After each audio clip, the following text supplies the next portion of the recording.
시청자 여러분 안녕하십니까. 거두절미하고 본론만 말씀드리겠습니다. 지금 조국 사태로 말미암아 가지고 나라가 엄청난 국력이 낭비되고 있고 국론이 분열되고 있습니다. 그런데 문재인 씨가 정말 대통령이라면은 이것이 어떤 목적을 가지고 있든 또 어떤 이유가 있든지 간에 일단 조국이는 사퇴시키는 것이 정상이지요. 왜냐하면은 대통령이라는 것은 나라의 국익을 지키고 국론의 분열을 막는 것이 그것이 대통령의 첫 번째 임무가 아니겠습니까? 그럼에도 불구하고 이 상태를 문재인 씨가 왜 이렇게 방치하고 있느냐는 것입니다. 자, 거기에는 분명히 충분한 이유가 있겠지요. 자, 이것을 가지고 뭐 조국의 정신 상태가 어떻다, 또 저들의 도덕성이 어떻다, 이런 차원에서 접근을 해서는 안 될 것이라고 봅니다. 왜냐하면은 저들은 뚜렷한 목적을 가지고 있기 때문입니다. 자, 여기에 대해서는 제가 조국이를 길을 쓰고 조국이를 지키려는 이유라는 영상에서 몇 가지 합리적인 어떤 이유를 제시를 했지만은 어떻든지 간에 이 조국이를 지키고 있는 이 이유가 이번 조국 사태의 핵심이라고 생각을 합니다. 그래서 제가 이 조국이를 이렇게 지키고 있는 이유에 대해서 좀 생각을 하고 있던 중에 검찰개혁 내용을 보다 보니까 아차 하는 생각이 떠올랐습니다. 우리 대한민국이 어쩌면은 전체적으로 지금 쏟고 있는 것이다. 즉, 대한민국을 뒤덮는 엄청난 음모가 지금 진행되고 있는 것일 수도 있다는 그런 생각을 했습니다. 자, 지금부터 제가 드리는 말씀에 대해서 끝까지 좀 경청을 해주시기를 부탁드리겠습니다. 일반적으로 우리 사람들 같은 경우에는 이렇게 눈앞의 뉴스에 대해서 많이 반응을 합니다. 그것보다는 전체적인 큰 틀을 먼저 좀 보고 판단을 해야 될 것이죠. 그런데 이 문재인의 큰 틀은 무엇입니까? 고래연방제입니다. 아마 모두가 동의하시리라고 생각을 합니다. 이 문재인에게 있어가지고 고래연방제는 문재인의 지고지순한 목표인 것입니다.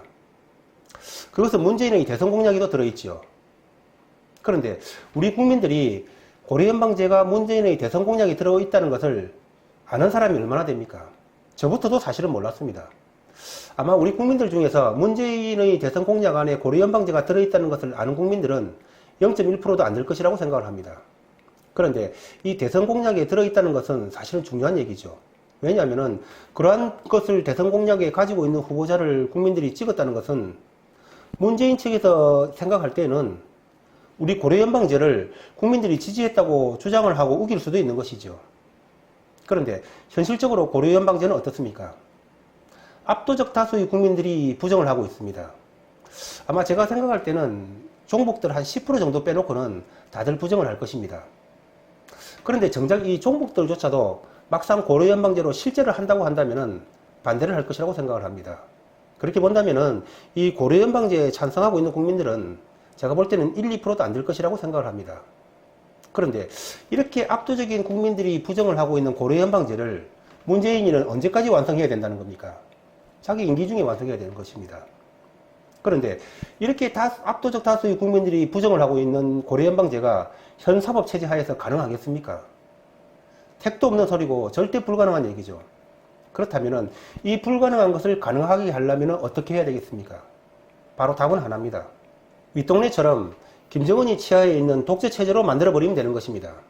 즉, 우리나라의 이 법과 제도를 저렇게 윗동네처럼 뜯어고쳐야만이 고려연방제는 가능한 것이죠.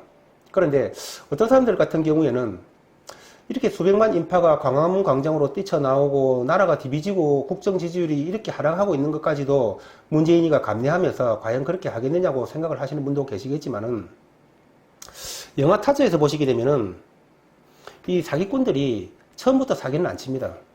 처음부터 사기치면은 다 도망가지요. 처음에는 다 미끼를 던져줍니다. 그러다가 그 미끼를 물게 되면은 나중에 큰 거 한 방으로 처음에 줬던 미끼까지 다 뺏어와 버리는 것이죠. 자, 이 지지율 하락과 자기들이 손해를 감수하고 있는 것은 다 미끼라고 보면 될 것입니다. 자, 그런데 이 법과 제도가 다 완성이 되면 어떻게 되는 것입니까? 시위대라는 것은 아무 의미도 없는 것입니다. 한 방에 다 정리가 되는 것이죠. 그런데 여기서 의문점이 하나 있습니다. 검찰개혁을 하려고 한다면은 그냥 하면 될 것이지 왜 이렇게 나라가 쑥밭이 되고 지지율을 하락을 시키면서까지 이렇게 검찰개혁을 할 것이냐는 것입니다. 자, 시청자 여러분, 이 윤석열이 같은 경우에는 지금 우리 우파의 영웅이 되어 있습니다. 이 윤석열의 검찰개혁에 대해서 누구도 지금 시비를 거는 사람은 없습니다. 윤석열이 같은 경우에는 적재합의 선봉에 서 있는 우리의 영웅입니다. 그런 윤석열이한테 누가 시비를 걸겠습니까? 지금 윤석열이가 하고 있는 이런 검찰개혁 행위는 만사오케이고 풀이했습니다. 자, 시청자 여러분, 이거 한번 보십시오. 이 문재인의 검찰개혁 지시가 떨어지니까 윤석열이가 하루 만에 검찰개혁안을 제시를 했지요. 그런데 일부 신문기사에 있어가지고는 문재인이가 검찰개혁을 지시를 했는데 윤석열이가 그것을 따르지 않는다면은 그것은 항명이 되기 때문에 윤석열이의 문책 사유가 되기 때문에 윤석열이가 검찰개혁을 재빨리 한 것이다 라고 이렇게 말을 하고 있는데 저는 그것은 헛소리라고 생각을 합니다. 자, 이 검찰개혁이라는 것이 배추 한 포기 사는 것처럼 그렇게 간단한 문제가 아니지 않습니까? 이 검찰개혁안을 마련하는 것은 한 달이 갈 수도 있고 두 달이 갈 수도 있고 세 달이 갈 수도 있는 것입니다. 그런데 윤석열이는 어떻게 했습니까? 다음날 바로 검찰개혁안을 내놨지요. 그런데 그 다음날 나온 검찰개혁안은 또 어떤 것이었습니까? 개혁의 폭이 우리가 생각했던 것보다도 훨씬 컸지요. 심지어는 여권에서 생각하고 있던 검찰개혁안보다도 더 컸습니다. 여권에서는 어떻게 생각하고 있었습니까? 이 특수부를 한 6군데 정도만 남겨놓고 폐지하는 걸로 그렇게 생각을 했지 않습니까? 그런데 윤석열이는 3개만 남겨놓고 다 폐지를 했지요. 그리고 문재인의 검찰개혁 지시가 떨어진 이후에 일사천리로 검찰개혁을 진행해가지고 지금 불과 며칠 만에 4차 검찰개혁안까지 나왔습니다. 이쯤 되면은 이거는 한마디로 무풍지대고 노마크 찬스입니다. 왜 이렇게 검찰개혁안이 노마크 찬스가 되는 것입니까? 문재인의 검찰개혁에 대한 지시가 내려왔다고 하더라도 그 검찰개혁을 하기 위해서는 시간이 필요한 것입니다. 그런데 도대체 이게 뭡니까? 이게 무슨 그 기사식당의 밥도 아니고 말이죠. 그 바쁜 기사들을 위해서 기사식당에서 음식을 딱 세팅하고 있다가 기사가 오면 바로 내주는 것처럼 이 검찰개혁 아니라는 것도 완전히 딱 세팅을 하고 있다가 대기를 하고 있던 그런 모습인 것 같습니다. 도대체 검찰개혁안이 왜 이렇게 재빠르게 진행되는 것입니까? 지금 누구도 눈치 못 채도록 속전속결로 이렇게 검찰개혁이 진행되고 있는 이유가 뭐냐는 겁니다. 자, 이 검찰개혁안 중에서 특수부를 폐지하고 그 권력을 공수처로 넘겨가지고 공수처를 만드는 것, 이것도 큰 문제지만은 문제는 이것만이 아니었습니다. 검찰개혁안이라는 것은 지금 보니까 고려연방제로 만들기 위해서 엄청난 것들이 숨어 있었던 것입니다. 우리나라를 윗동네 주민들처럼 만들기 위한 그러한 전략들이 가득 담겨 있었다는 그런 얘기입니다. 자, 이번에 만약에 조국 사태가 없어가지고 윤석열이가 부각이 안 됐다면은 이러한 어마어마한 내용이 담겨있는 검찰개혁들이 아무런 국민들 저항 없이 가능했겠습니까? 지금 조국 이슈 외에는 다른 얘기 같은 경우에는 아예 꺼내지도 않고 쳐다보지도 않고 있습니다. 지금 광화문 광장에 수백만 인파가 뛰어나오고 지금 전 국민적인 여론이 뒤바뀌고 있는 이런 상황이 되다 보니까 한국당 같은 경우에도 이 눈앞의 미끼에 현혹돼 가지고 이런 무서운 음모가 펼쳐지고 있는 것을 미처 눈치채지 못하고 있는 것 같습니다. 제가 볼 때에는 이 조국이 사태 같은 경우에는 육참골단, 읍참마속, 이대동왕인 것 같습니다. 이러한 제 말이 설득력이 있으려면은 검찰개혁이 엄청난 내용을 담고 있어야 될 것입니다. 만약에 검찰개혁이 별 볼 일 없는 것이라면은 나라를 이렇게 디비고 있다는 제 말이 설득력이 없는 것이죠. 자, 이런 엄청난 검찰개혁이 국민들이 저항 없이 지금 소리 소문 없이 진행되고 있는 것이 오늘 제가 올린 영상의 주제인 것입니다. 다음 영상에서는 이런 검찰개혁이 대한민국을 어떻게 북조선 사회로 만들어가고 있을 것인가에 대해서 말씀을 드리도록 하겠습니다. 제가 한 가지 좀 더 말씀드리고 싶은 것은 지금 국회에서는 어떤 일이 벌어지고 있습니까? 그렇습니다. 연동형 비례대표제가 패스트트랙에 태워져 있습니다. 이 연동형 비례대표제라는 것은 저번에도 말씀드렸지만은 바로 이 고려연방제를 합법적으로 만들기 위한 제도적인 장치인 것입니다. 그런데 지금 한국당의 눈은 어디로 쏠려 있는 것입니까? 수백만의 인파가 광화문 광장으로 나오고 있으니까 그쪽으로 쏠리고 있는 것이죠. 자, 저는 여기서 윤석열에 대해서 조금 주목해 볼 필요가 있다고 생각을 합니다. 제가 저번에도 이런 비슷한 내용을 좀 말씀드렸는데 윤석열 같은 경우에는 불과 얼마 전까지만 하더라도 우파 인사들을 모조리 잡아넣은 사람입니다. 그런데 윤석열이가 도대체 무슨 이유로 무슨 계기가 있었기에 갑자기 골수 좌파에서 이렇게 우파로 변신했느냐는 것입니다. 여러분, 이 사상이라는 것은 말이죠, 그렇게 쉽게 변하는 것이 아니지요. 사상이 이렇게 변하려면은 어떤 특별한 계기나 이유가 있어야 되는 것입니다. 그런데 도대체 윤석열이에게 어떤 이유와 어떤 계기가 있었냐는 것이죠.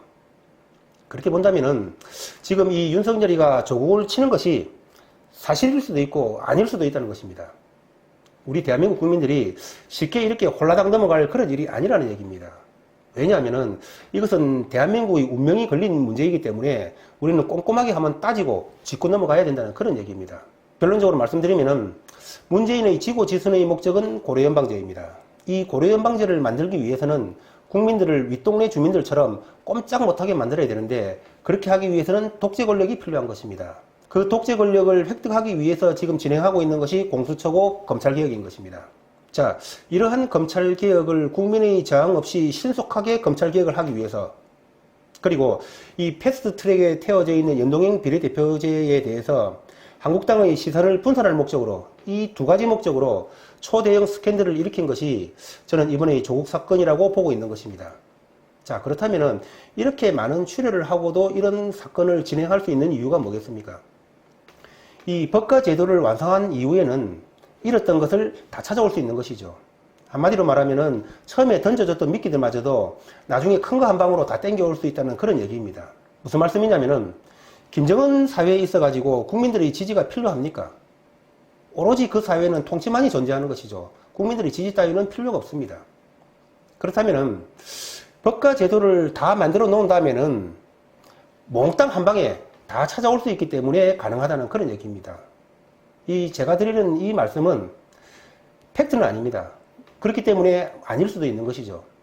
그러나 대한민국 사회를 이렇게 북 젖은 사회처럼 만들 수 있는 이런 무시무시한 검찰개혁이 아무 저항 없이 어떤 대한민국의 국민들의 눈치도 못 채게 이렇게 재빨리 통과되는 것을 볼 때에 우리가 결코 마음을 놔서는 안 된다는 그런 뜻입니다.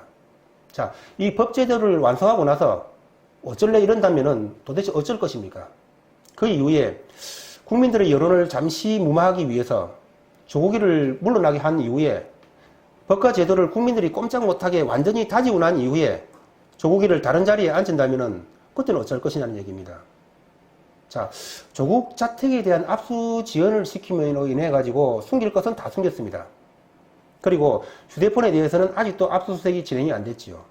자, 여기에 대해서는 검찰이 여러 번 압수수색 영장을 청구를 했는데 법원이 기각을 했다고 했습니다. 물론 그럴 수 있을 것입니다. 그렇지만은 혹시나 거기에 짜고 치고 있는 가능성은 없겠습니까? 저는 충분히 있을 수 있다고 봅니다. 그리고 요즘 윤석열이에 대한 사퇴설이 나오고 있지요. 아울러서 윤석열이에 대한 접대 의혹도 터져나오고 있습니다.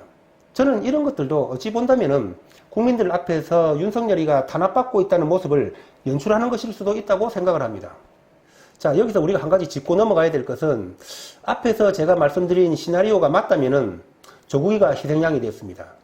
그렇다면은 조국이가 과연 자기의 이런 희생을 감내했겠느냐는 것입니다. 저는 그것은 충분히 가능하다고 봅니다. 왜냐하면은 만약에 조국이가 차기 보장을 받는다면은 그것으로서 보상은 충분한 것이기 때문에 그렇습니다. 자, 다음 강론 방송에서는 검찰개혁의 그런 세부적인 업무에 대해서 말씀드리도록 하겠습니다. 자, 오늘 방송에 대해서는 국민들이 좀 알 필요도 있고 그렇기 때문에 주변에 좀 널리 공유해 주시기를 부탁을 드리겠습니다. 그리고 유튜브 홈에 제 영상이 좀 올라갈 수 있도록 좋아요 아끼지 마시고 좀 팍팍 눌러주시기를 부탁드리겠습니다. 시청자 여러분, 행복하고 건강한 하루 되십시오. 감사합니다.